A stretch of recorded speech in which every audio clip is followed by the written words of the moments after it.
देखिए, मोटापा, ओबेसिटी जो है एक महामारी की तरह पूरे वर्ल्ड में फैल रहा है।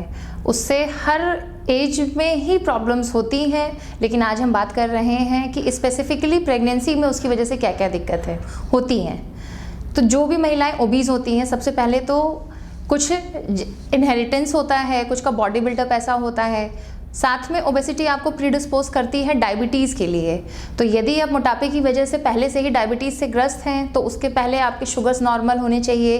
एक जांच जो होती है HbA1c, वो आपकी नॉर्मल होनी चाहिए। नहीं तो यदि आप इस स्थिति में कंसीव करते हैं मोटापे के साथ और यदि आपके शुगर्स कंट्रोल नहीं हैं, तो शुरू के ही 3 माह में बच्चे को कंजेनाइटल एनोमली विकार होने के काफ़ी चांसेस होते हैं। साथ में मोटापे की वजह से शुरू के 3 माह में अबॉर्शन के चांसेस बढ़ जाते हैं। साथ में आपको डाइट कंट्रोल बहुत ज़्यादा ध्यान रखना होता है, जिसके लिए आप डायबिटिक डाइट लेते हैं अपने डॉक्टर की सलाह पर, साथ में डाइटिशियन से कंसल्ट करते हुए। साथ में ओबेसिटी आपको पूरी प्रेगनेंसी में किस प्रकार से अफेक्ट करती है। जब प्रेगनेंसी आगे बढ़ती है तो ओबेसिटी की वजह से आपको प्रेगनेंसी के दौरान में यदि आपका बीपी पहले नॉर्मल रहता था तो बीपी बढ़ सकता है। आपके शुगर्स यदि पहले नॉर्मल थे, आप पहले डायबिटिक नहीं थे, तो भी आपके शुगर्स अब प्रेगनेंसी में बढ़ सकते हैं। अबॉर्शन का रिस्क किसी भी वक्त हो सकता है। ओबेसिटी की वजह से आपको प्री टर्म समय से पहले दर्द शुरू हो सकता है। और ओबेसिटी यदि आप डायबिटिक की है साथ में, तो बच्चा भी मैक्रोसोमिया, जिसे हम कहते हैं कि अपने समय से ज़्यादा बड़ा बच्चा होने के चांसेस रहते हैं। साथ में आपको डिलीवरी के दौरान भी कई दिक्कतों का सामना करना पड़ सकता है।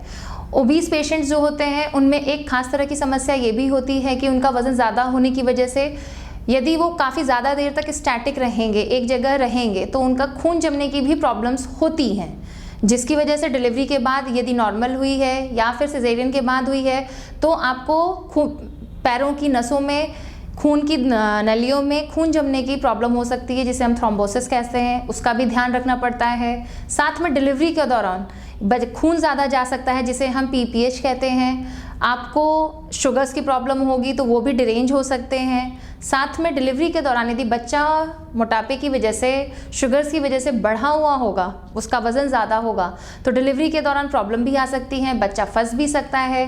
बच्चे का कभी कभी सर आ तो जाता है, लेकिन उसके कंधे फंसते हैं, जिसे हम शोल्डर डिस्टोशिया कहते हैं। यदि किसी भी वजह से महिला का नॉर्मल डिलीवरी नहीं हुआ है और सिजेरियन हुआ है, तो उसमें भी दिक्कतें आती हैं। सेम PPH हो सकता है। ऑपरेशन करने में तकनीकी दिक्कतें भी आती हैं, जिन ऐसे जो मरीज़ मोटापे के शिकार होते हैं। तो इसके लिए वज़न कंट्रोल करना बहुत ज़रूरी है। डिलीवरी के बाद खून जमे ना, इसके लिए हमें उन्हें अर्ली चलाना पड़ता है। उनकी अलग एक्सरसाइजेज होती हैं, कुछ अलग दवाइयाँ देनी पड़ती हैं। तो यदि हम कहें कि यदि इन सब का उपाय है, तो क्यों ना हम प्रेगनेंसी कंसीव करने से पहले ही वज़न कम करके, नियंत्रित करके, एक BMI नॉर्मल रेंज में कम से कम 18 से 25, एशियन पॉपुलेशन, इंडियन पॉपुलेशन के लिए तो हम 23 तक ही बोलते हैं कि नॉर्मल BMI होता है। तो हमारी कोशिश होनी चाहिए कि हम कंसीव ही तब करें जब हमारा वज़न नॉर्मल हो जाए, ताकि ये सारी दिक्कतें हमें प्रेगनेंसी में ना हो।